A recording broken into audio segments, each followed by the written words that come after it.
I just wanted to know, this is a question that I was discussing with some beautiful friends of mine, and it's befitting that you're taking questions. So I just want to know, is it possible for a human being to interfere with or change the will of God? Is it possible for a human being to interfere or change the will of God? It depends on what you mean by the will of God. If you mean the permissive will of God, yes, that's what prayer does. But the perfect will of God, no, because God is perfect and His ways are the right ways. But we can create, let me put it a different way, we can affect what happens in this universe by our prayer life.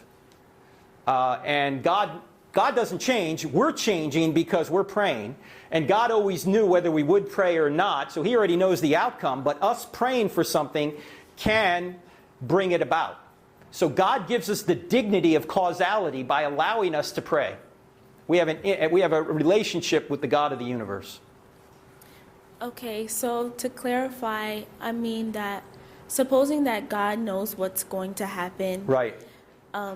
In any way can humans affect what He already planned to happen?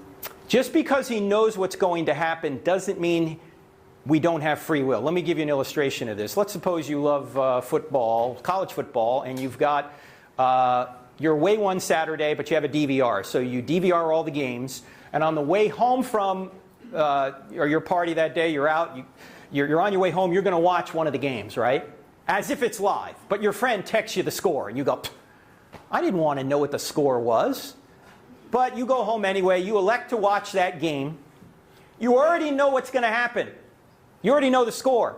But does that mean the players on the field don't have free will? They still have free will, even though you know what they're going to do. In a similar way, God is outside of time. He knows what we're going to do, but we still have free will doing it. When He creates this universe, He knew you and I would be here tonight talking about this. But He's not forcing us to be here. He could have created a universe where we didn't exist, or we freely chose to do something else. We're still free, but He still chooses. In fact, my colleague wrote a book, Dr. Norman Geisler wrote a book called Chosen but Free. So yes, God chooses, but we're still free.